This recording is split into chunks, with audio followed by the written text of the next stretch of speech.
So our kettle has a little hole on the top, and it whistles, right? When all that steam is blowing out, woo, it blows out, it blows out. What we're doing while we're capping drive is we're plugging that hole for a second. We plug it, all that steam and all that pressure is building up, and then we pop the lid off. Hey folks, Mike here with Grassroots K9, and today we're going to talk about the age-old adage that obedience kills drive. All right, I have to come back to the kennel for this one.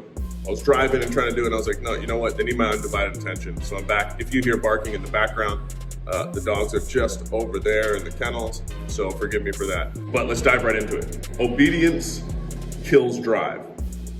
That's the quote that we hear over and over again. Not everyone believes that, but a lot of people, and it's a common kind of thought that runs through the working dog world, right? You know, we're starting to see more and more today that that's actually not the case. The thought that obedience kills drive, I don't even want to say is an old school thinking principle, because, you know, to me, a lot of old school trainers were the ones that would actually put obedience and outs and very demanding types of obedience behaviors on young puppies and young dogs, and not expect it to kill drive. And if it did kill drive, what they would do is just get a new dog. So I think that there's something to be said for, one, it not being an old school mentality, but it's I find it like a middle ground, right? Like, so I believe that you can I know that you can have obedience on dogs and it does not kill drive. One of the ways to do that is through the selection of the dogs that you get, right? So genetics plays a huge role in that. If we select dogs that are super ultra sensitive and curl to corrections, then those dogs probably following more of a yank and crank method, they're not going to end up well in that system for especially putting obedience on them young. But this is twofold, right? Because there are dogs that you can be pretty heavy-handed with as far as corrections go, and it doesn't hinder drive, right? Like to me that says something about that dog's character. The other side to it is that there's also ways of teaching obedience that aren't going to make the dog have to second guess himself, right? So if you watch a lot of our bite work videos, you see that we use, I refer to it all the time, opposition reflex. You use back ties on dogs. We post them up and make them kind of build fire into what they're doing, right? And to me, once we get obedience done properly on the dog, with clear communication that dog understands, we can almost use obedience commands as that invisible back tie, as that invisible opposition reflex, right? So an example that I'll use is like, let's say that we have a dog that's absolutely nuts when it knows that it's bite time and it's screaming its head off and it's barking and lunging. We communicate with our decoy and handler and we say, hey, the dog's not going to get a bite until it goes into the behavior that I want. So we do, a bunch of repetitions of getting the dog to go into a down without bite work being involved. Just learning a down, and down gets you what you want. Down gets you what you want. Then finally we bring the decoy out and now we say, hey, we're going to ask this dog to down, and it's just not going to get the decoy until it does that. So it might come out and probably going to be losing his mind the entire time. So, the handler is going to ask him to down, and the dog may not down. For right now, at this learning stage, we're not even going to put a correction involved in it. We're just going to say, okay, well, don't down. And we have two options. Either the dog just doesn't get that bite right now, or we remove the dog from the opportunity to get that bite, right? So if we take them away, what we're doing is negatively punishing them because we're removing access to that really desirable object, which is the decoy in that moment.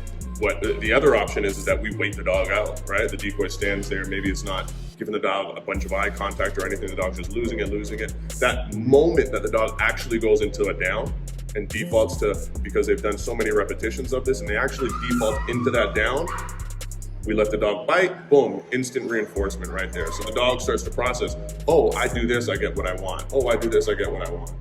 And that's without correction. Eventually, when we need to proof the behavior and say, hey, you're doing this on command, yeah, there's going to be, undesirable consequences for ignoring that command. But in the beginning stages, that's all we need to do. Wait them out or negatively punish behavior.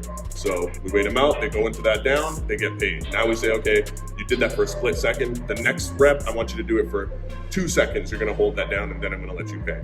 And you'll see dogs do this thing called loading. It's similar to when they're on a back tie. Is all of that frustration and all of that power ends up transitioning into obedience. we build frustration, we build power. Using obedience, it should make your bite work more effective. It should make your detection work more effective. It should make your tracking more effective. We cap that drive, build it all in so they're just there and frustrated and just, it's like a kettle. So our kettle has a little hole on the top and it whistles, right? When all that steam is blowing out, woo, it blows out, it blows out. What we're doing while we're capping drive is we're plugging that hole for a second. We plug it, all that steam and all that pressure is building up, and then we pop the lid off. And when we give them the release command, or when we let them go bite, we pop that lid off, and then all of that power and all of that pressure has been contained and loaded and charged, and then finally we give it a release, and we have an explosion of drive, an explosion of expression of drive. That's my preferred method of using obedience to actually harness and elevate the drive that's already there. But again, there are methods and there are dogs that can deal with a lot of yank and crank from an early age, and it doesn't affect the drive. Some of those dogs generally are what we would refer to as like hard dogs, but you can run into issues with that of having handler and dog conflict, right? This is a method that I like to use because even with those strong dogs, it'll still work on them for the most part. Again, nothing in dog training is absolutes. It tends to remove the omen of conflict between handler and dog, or dog and decoy pressure and all that. We just say, hey, everything is up to you and it's within your power. You just need to do these steps. You need to follow these steps and then you get what you want. And when we do that, we're off to the races and it's smooth sailing. So you guys, let me know if you found this video helpful. Also, what would you like us to discuss on the next video?